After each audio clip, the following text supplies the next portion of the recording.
우리는 글을 쓰는 사람이 아님에도 불구하고 하루에 몇 시간 이상은 계속 글을 쓰는 업무와 연관된 걸 하고 있죠. 제가 예전에 인스타그램 DM을 통해서 받은 메시지인데요. 백화점 브랜드 마케팅 담당자분께서 이런 질문을 보내셨어요. 마케팅 직무를 하면서 워딩을 좀 직관적이면서 쉽고 세련되게 하고 싶다. 좀 어렵죠. 저도 그래서 뾰족한 방법을 알지는 못하지만 당시에 이제 메일로 인스타그램 DM으로 이제 회신을 드릴 때 크게 네 가지에 대해서 말씀을 드렸던 것 같아요. 쉽고 정확하게 표현해야 한다. 왜냐면 저는 이제 세련되게 표현한 것까지는 모르겠는데 일단 메시지는 명료해야 한다고 생각을 하거든요. 그리고 그러다 보니까 어려운 단어를 쓰는 것보다는 내가 진짜 뜻을 알고 있는 단어를 사용하는 거를 권장을 드리고 내가 어떤 단어를 사용함에 있어서 잘 모르겠으면 사전으로도 다시 찾아보는 편이에요. 그리고 이거는 뭐 개인마다 성향 차이가 있는데 저는 좀 담백하게 쓰는 거를 선호하는 편이고요. 관련해서 제가 쓰는 어떤 스타일이라는 게 있잖아요. 내가 누구의 영향을 받았을까 생각을 해보니까 크게 한 세 분 정도가 있더라고요. 아버지의 글이 있었고 어릴 때부터 인생에 중요한 이벤트가 있으면 꼭 손편지를 써서 주셨어요. 뭐 군대를 가거나 뭐 대학을 졸업하거나 아니면 뭐 생일이 되거나 이런 식으로 아버지의 영향을 좀 알게 모르게 받은 것 같고요. 이제 김훈 작가가 강연 때 이제 나는 왜 쓰는가라는 강연을 한 적이 있어요. 나중에 이제 오늘 강연 마치시면 제가 이제 발표 자료도 공유 드릴 수 있을 것 같은데요. 이거 나중에 클릭해 보시면 다 관련 링크로 넘어가거든요. 그다음에 안수창 기자도 이제 나는 어떻게 쓰는가에 대해서 써본 적이 있었고 그 외에도 사실 더 많은데 이제 여러분이 참고해도 좋을 만한 소스를 좀 가져와 봤습니다. 그리고 이제 여러분도 인스타그램이나 이런 데 되게 글 많이 쓰시잖아요. 그래서 저도 이제 글을 어떻게 하면 잘 쓸 수 있을까를 늘 고민해요. 그래서 한 번은 도서관에 가본 적이 있어요. 글쓰기에 관한 책이 정말 많더라고요. 서가 이런 식으로 한 두 군데 빼곡하게 글쓰기를 주제로 한 책들만 꽂혀 있고 그중에 이제 제가 몇 가지 제목만 좀 뽑아보면 제목들도 다 되게 자극적이었어요. 뭐 뼛속까지 내려가서 써라. 그러니까 당신도 써라. 뭐 매일 세 줄 글쓰기도 있네요. 근데 이제 이런 걸 보면서 두 가지 생각이 들었어요. 글쓰기 책이 이렇게 많은 이유가 뭘까? 두 가지 가설이 있겠죠. 첫 번째는 글쓰기 책이 정말 많은데 아무도 읽지 않는다. 또는 두 번째, 그때그때 원하는 글쓰기가 달라가지고 시장의 수요가 있기 때문에 출판사에서도 꾸준히 글쓰기 책을 낸다. 뭐 어느 쪽이 맞는지는 모르겠어요. 저는 이제 좀 후자에 가깝다고 생각을 하고 있는데요.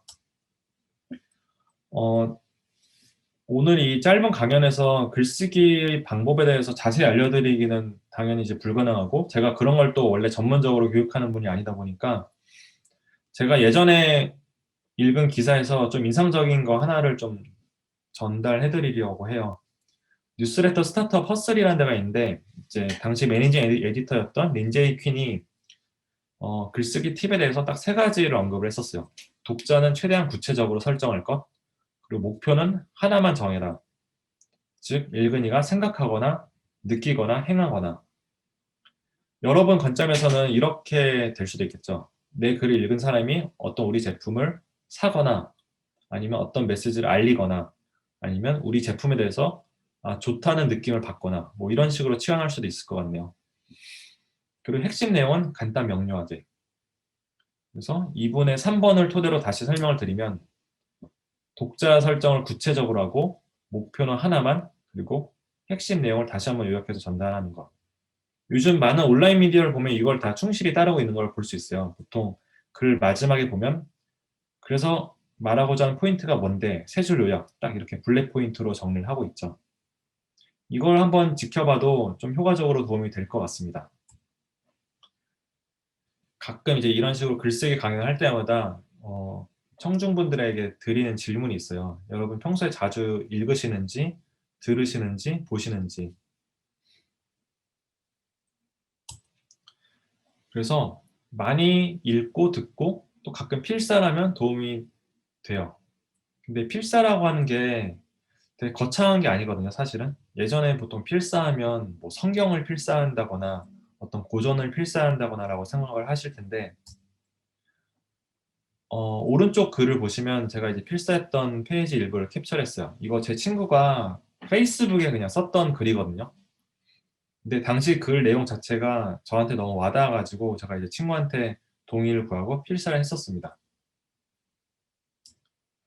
왼쪽을 보시면 제가 이제 2017년에 이제 어떤 건축 관련 전시를 봤었는데 그때 이제 그 전시관의 벽면에 써 있는 글 있잖아요. 이것도 제가 한번 필사를 해봤었어요. 이 내용이 인상적이었어가지고.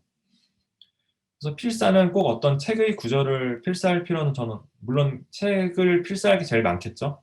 근데 이런 식으로 누군가의 SNS, 뭐 트위터, 인스타그램 글, 어떤 전시장에서 만난 글귀, 영화 속 대사 무궁무진하다고 생각을 하고 있어요. 이런 소스들은. 그리고 그 뒤에 나의 생각을 조금 더 덧붙일 수도 있겠죠. 한 번은 제가 이제 필사의 효용을 좀 더 직접적으로 느낀 계기가 있었는데 플레이스 서울이라는 책을 읽으면서 아, 이 구절 좀 인상적이네, 재밌네, 이 관점이 좋네라고 생각이 들어서 노트에 필사를 했었고요. 마침 제가 이제 매거진비에서 서울 개정판을 제작할 때 참여를 하게 됐어요. 그래서 그 당시에 이제 제가 썼던 거를 다시 찾아보고 그걸 결국 이런 식으로 기사 오프닝으로 활용을 했었어요. 당시 이제 기획이 서울의 교통망에 대한 기획이었었고 서울시의 교통이 전 세계적으로 얼마나 이제 우수한지 뭐 지금 환승 시스템이라든지 이런 것들이 되게 잘 갖춰져 있는 편이거든요. 그래서 서울이 이런 식으로 대중교통망을 통해서 되게 촘촘히 연결되어 있고 이런 내용으로 이제 기사를 썼었습니다. 그래서 뭐 일러스트도 넣었었고요. 어떤 글이 사람들의 공감을 받을까를 생각을 하다 보면 나만 아는 이야기, 어떤 일기보다는 나와 다른 사람, 우리의 이야기가 조금 더 공감을 받는다고 생각을 하고요. 그 우리의 이야기가 지금 시대에서 필요로 하는 이야기인지 그 지점까지 가면 좀 더 많은 공감, 바이럴이 된다고 생각을 하고 있어요. 그래서 여러분들 다 각각 이제 글감이 있다고 생각을 하고 생각이 들고요. 아까 제가 보여드린 그 나이키 광고 있죠. 당신이 필요한 모든 것은 이미 다 당신 안에 있다. 글감도 여러분 안에 무수히 많을 거고요. 저 같은 경우는 이제 언젠가 시간이 되면 꼭 쓰고 싶은 몇 가지 소재들이 있는데 뭐 몇 가지 공개를 하자면 전 테슬라의 주식에 대한 것도 한번 글을 써보고 싶더라고요. 테슬라 주식이 요즘 되게 핫한데 저는 2018년부터 좀 관찰했던 것 같아요. 주식이 좀 오르락 내리락 하는데 테슬라 일론 머스크라는 창립자가 워낙 또 훌륭한 자체적인 마케터이기도 하죠. 여러 가지 그의 행보가 뉴스에도 나오고 그에 대한 사람들의 반응도 되게 흥미로웠었고요.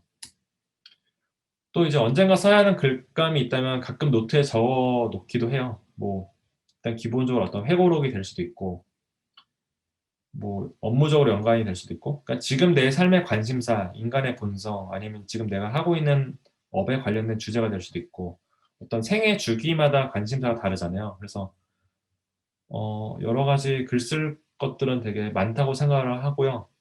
당장 쓸 게 없으면 앞서 말씀드린 것처럼 필사를 한번 해보시는 것도 좋을 것 같습니다. 이게 나중에는 다 내가 직접 쓰는 글에 연결이 되더라고요.